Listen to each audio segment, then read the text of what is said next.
Ito mga kapatid, oh, nangyari sa aming mga tanim. Okay. Wala talaga. Ayan, tumubo na.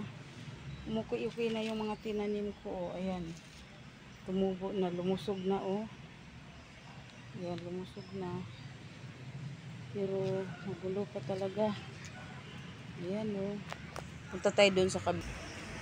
Ayan, dito sa kabila, oh. Ay, ang dumi, di ba? Mga ilang Sabado din kaming di nakalinis dito. Kaya, ayan, tingnan nyo naman.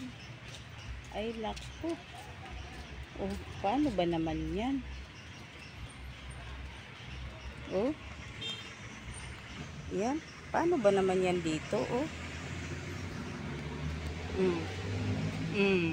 Nako.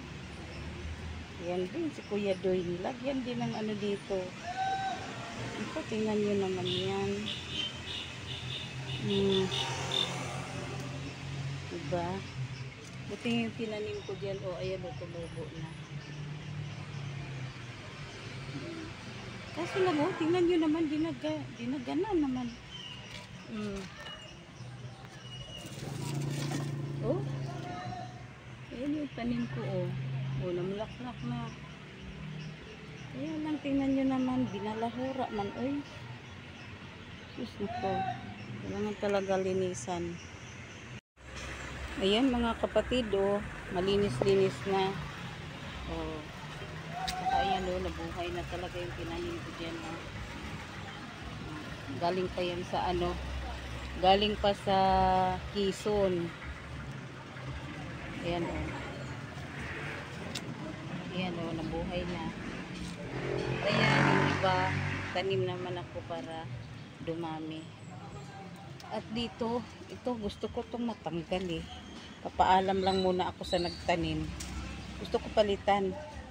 May itatanim ako dyan. Kakita nyo naman, oh. Ang dumi, oh. Ayan. Wawalisin ko yan mamaya. Gusto ko to, ito, ipalit doon. Ito ang ilagay ko. Maganda to eh. Lalo na pag lumago na.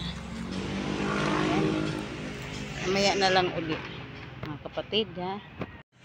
Ayan. Tapos na tayo magwalis, mga kapatid, oh. Malinis na. Ngayon, nakausap ko na si Kuya Doy tungkol dito. Pumayag na siya, natanggalin ko yan. Oh, kasi may iba akong itatanim. Ang itanim ko nga ay ito siya. Maganda to pag lumago na to siya, mga kapatid, oh. Malaki ang dahon nito.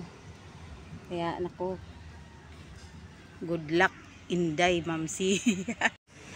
Ayan, malinis na. Oh.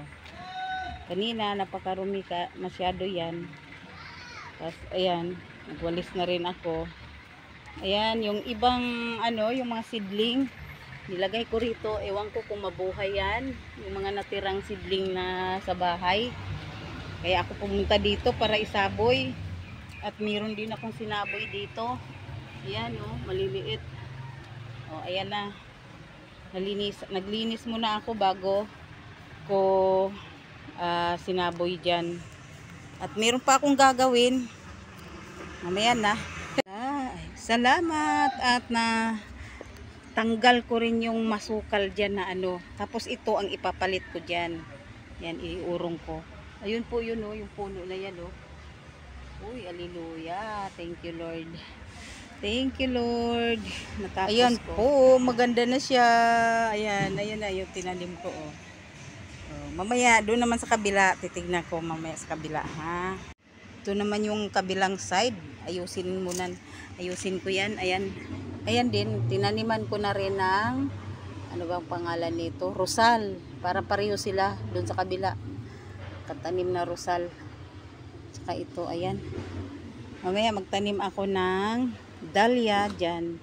Tingnan ko lang kung mabuhay yung dahlia na itatanim ko. Ayan. At magbungkal-bungkal muna tayo dyan para gumanda yung kanilang tubo.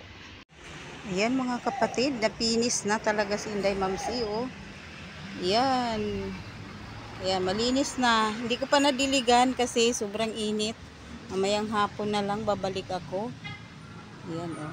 At saka dito, ayan o, tingnan nyo, ang ganda na. Salamat sa Diyos at pumayag si Kuya Doy na tanggalin ko yung halaman dyan na masukal. Ayan o. Tapos, dun sa kabila, tingnan natin yung kabila na ganyan din. Ganyan din ang itsura. Ayan, ito po yung kabila. Ayan, tinaniman ko rin siya ng, ano ba pangalan yan? Rosal. Rosal lang yata yan na ano. Ayan, naway mabuhay siya. At ayan na oh. Ayan na, tinaniman ko rin para pareha sila. Tsaka ito, kinalkal ko rin dyan. At mamaya babalik ako dahil yung tinanggal ko doon, ayun pa oh. Ayan. Kailangan ko daw itanim yan dito. Itanim ko na lang yan dito. Dahil sayang daw. Kaya babalik ako mamaya para itanim dyan at malinisan din yung lugar na yan oh. Ang gulo-gulo pa. Ayan, yung basura kong naipon oh. Ayan. Thank you for watching mga kapatid. Update na lang tayo uli.